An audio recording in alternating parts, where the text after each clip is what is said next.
Good morning! Yung video na to ay October 25, 2025 pero yung pag-voice over ko ay matagal nang nakalipas. Ngayon ay November 18, 2025 kasi ewan ko, nakakatamad. Tinamad akong i-voice over to. So matagal na tong video na to and yung mga oras na to, ito yung time na sa sala kami natulog ni Nami kasi nagkasakit kami. Masakit yung lalamunan namin.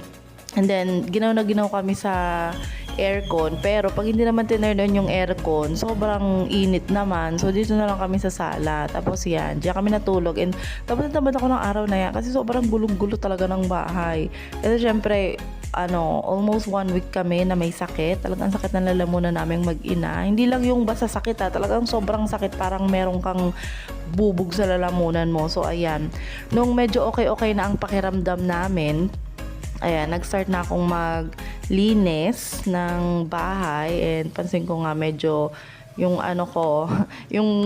yung ano ba tawag dito, yung phone holder ko medyo, may parang medyo gumagalaw-galaw siya Pero, yan mo na. Siguro maluwag lang yung ko, kaya parang medyo gumagalaw siya ng konti. Pero okay naman. So, ayan. Pinas forward ko na kasi syempre matagal pag hindi ko ipapass forward, konting linis-linis lang para kahit pa paano ma-refresh ang kautakan ng babae.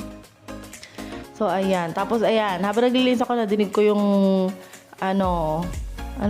yung cheese pandesal, 2 piso lang. So ayan, tumakbo ko para kasi hindi na ako makapagluto ng almusal din namin. So yun ang pinaalmusal ko muna sa kanya. Nilagyan ko lang siya ng cheese at saka mayonnaise. So ayan, tapos after niya, nagtuloy na ako sa pagwawalis-walis, paglinis-linis. Kaya ayan, medyo, tignan mo naman, pwede ka na magtanim sa kalat na nakuha ko. Talagang ang kapal na, buhangin na siya Tapos ayan, yung side na yan, nilinis-linis ko rin.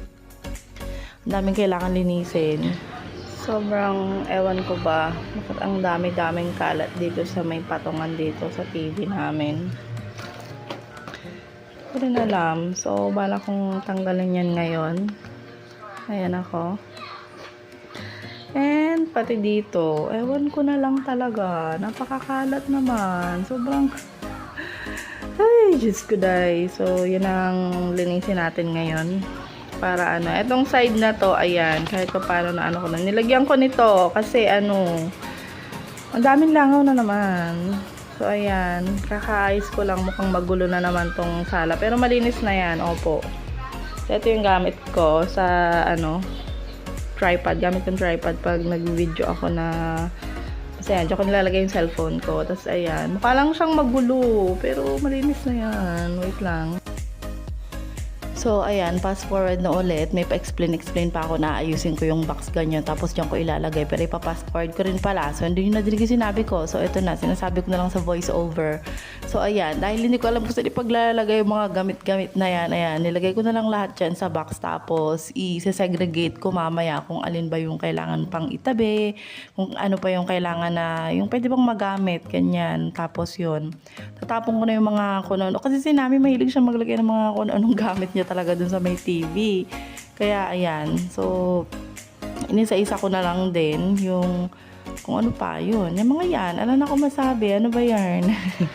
Yan na siya ngayon. Oh, perfect na. Ala nang dumi. Oh, diba? Sino ka dyan? Ilagay ko yung ibang gamit sa baba. Perfect na. Malinis na. At syempre, pagkatapos sa aming maliit na sala, ito naman, yung kusina naman, tingnan mo naman. Sobrang kalat niya. As in, parang, kasi nga may sakit kami, so tamad na tamad akong maghugas ng plato, ganyan, magbasa ng kamay. Talagang masama yung pakiramdam ko.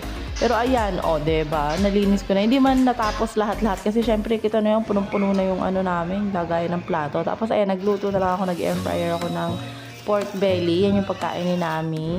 Tapos ito yung pagkain ko. Ayan. Tapos yun, kumain lang kami. Pagkatapos pumunta kami sa bahay ni Lola Ruby. Tita Anam. Siyempre, nag-ready na si Mama. Gaganin lang. Tapos yan, tinulungan ko lang si Anam gumawa ng mga keychain. Yan yung ginawa kong keychain. Mga keychain na pambenta niya. Ayan, mga nasa 12 ang nagawa ko. O, diba? Ang dami. Yun lang. Bye.